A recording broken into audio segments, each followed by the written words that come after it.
You thought the war on terror was over. Well, it's not. The war continues on the new iPhone game, Terrorists. Fantastic 3D rendered backgrounds and video-based characters so real that they'll make you question your own reality.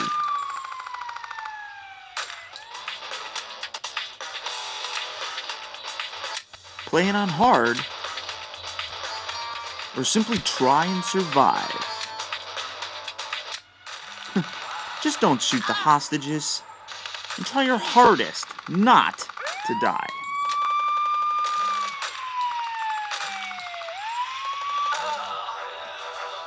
Try it now for free or unlock the full game and experience the heart-pounding action of Terrorists.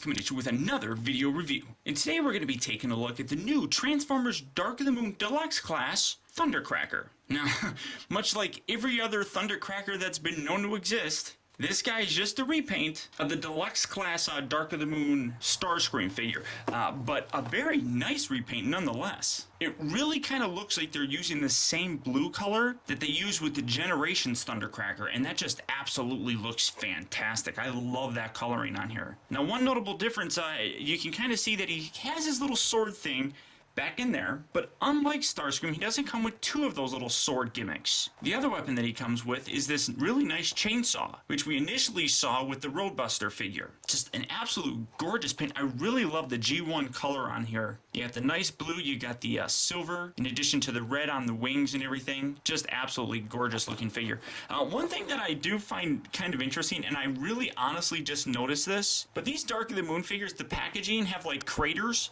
on here that are like the surface of the moon, which I think is kind of cool. I flip around here on the side, you see the technical data for Thundercracker.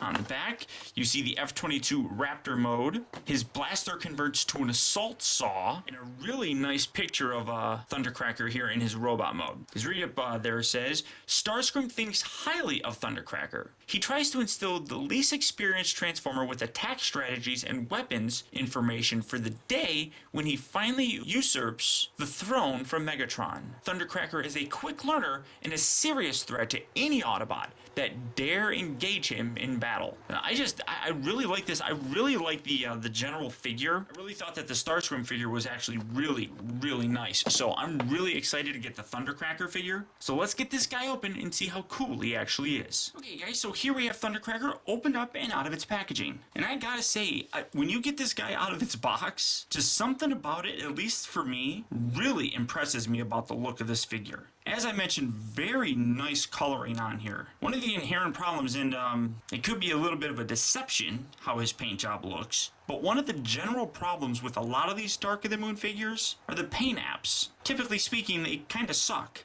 But this guy looks amazing. For comparison, here he is next to the recently released Generations Thundercracker. And while this guy, the Generations one, has a lighter blue color, the blue on the new Dark of the Moon version still looks fantastic. There's a lot of similarities with this figure, all the way down from the paint on the wings, to the color of the cockpit, to the black nose cone. Absolutely gorgeous. I even like how they got the silver here. Now, one thing that does kind of suck, you have the silver bit right on here. It would have been a little bit nice if it actually carried down to this section. But that's, probably just a little bit of nitpick on my part. And it would have been nice to have another Decepticon logo on the other wing. But in general, this is a really nice representation of Thundercracker in the Dark of the Moon line. I love the way it looks. Now, one other comparison, here he is next to the Starscream version, and there's really not too much going on here. I mean, obviously he's got these weird tattoos and stuff, and this is a whole lot more of a real-life looking paint job as opposed to this one. You probably wouldn't see a Raptor flying around with all these weird symbols on it. Now, his weapons,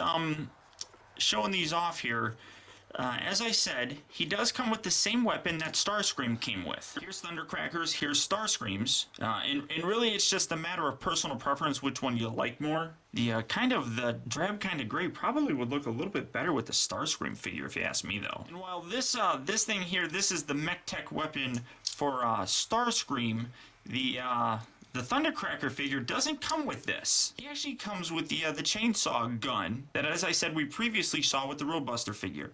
And I actually really like the paint job on this one. As you can see, really nice kind of metallic blades here that when you pull this little red lever back, if I can do it, it extends that, which is really kind of nice. Now, people have complained because they would like to be able to lock this in, but because it's a deluxe version, it doesn't have the locking mechanism. But that's still a really nice looking Mech-Tech weapon. Probably one of my favorites. And just like the Starscream figure, he's got the Mech-Tech ports right here on the bottom side. You can plug either weapon in. The one thing that does kind of suck, they didn't think about this too terribly well. You can't really extend that when it's underneath there. So really when you're flying around like this, it's pretty much just going to be in this gun. Now, honestly, I would really love to get a second figure of this to have two of these underneath here. Just to kind of showcase this, here's Roadbusters. You can plug that underneath here. And, oh wow, that actually doesn't stay very well in there. Wow. I wonder if they, change that diameter some. Let me try putting that in there. Try putting that in there. Yeah, maybe they changed the diameter on that a little bit. But here, I'll just hold it there.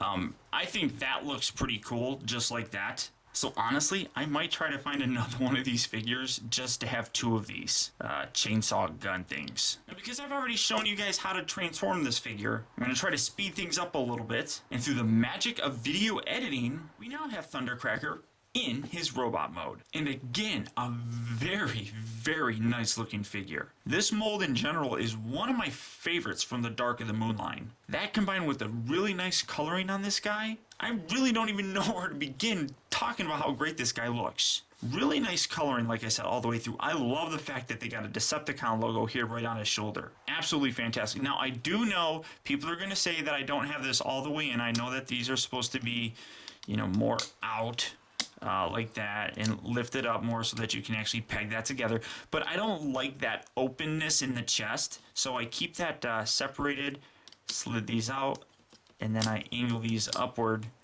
just a little bit to kind of break off his wing bits. That's what I'm apparently doing. Here we go. But I just like having it like this, where it kind of these little silver panels here kind of fill in his chest just a little bit more. I think it gives a little bit better of a look, I suppose. The only real drawback on the figure would be his face. Unfortunately, I mean, it's a really nice black face with, I don't know if you can really see that, but he's got kind of like yellowish color eyes, very similar to the yellow that's used on his cockpit. But then his mouthpiece is just the drab gray color, which really kind of sucks, but really nice. I mean, really nice glossy black paint on his head. Just absolutely cool looking. In terms of his articulation, he obviously, you know, has this little head thing going. Ball jointed shoulders, and you kind of get a little lift right there. Lifts here at, I don't even know what you would call that. I have no idea. It's not his elbow because that's too low down, but he's kind of got like two elbow joints, I suppose you could say. Ball jointed at the elbow, so you get some nice rotation there. And the hand itself is articulated, goes in and out. Unfortunately, it can't rotate, but what are you going to do? Nothing at the waist, ball jointed at the hip, and he's got two kind of hinges at his knee. He's got the weird chicken leg thing going, obviously, with it. And then you see his Mech-Tech weapons. He's got this one plugged in here, obviously. And then he's got this one. And again, I just think that this is going to look so much better when I get another one of these to match. I just think that this looks really cool. And then, whoosh, I mean, that's just badass to me. One other kind of neat thing that you can do is you can actually, these same pegs have the same diameter here that the Generation figure has. And I have that upside down. So if you really kind of wanted to, you can take these and you can plug these in. And Thundercracker can have null rays, which also would kind of peg in underneath his wings in the actual jet mode. Now for one more size comparison, here he is next to the Supreme Air Commander Starscream. And as you can see, obviously not too much different going on, seeing how they're the same figure, but the paint on Thundercracker I just think looks so much better. Without a shadow of a doubt, if you like this mold, you really should like this figure as well. The jet mode just looks fantastic. The fact that he carries over so much of the same appeal that the Generation figure has is an instant win in my opinion. And the robot mode, look at that. It's absolutely gorgeous. The only real minor complaints that I have are in his face, the whole little dull gray bit, and the fact that he comes with this and not a second one of these, because two of these set this guy off. I absolutely love this figure and highly recommend picking him up as soon as you see him. So until next time, guys, this has been Optibotimus. I'll talk to you later.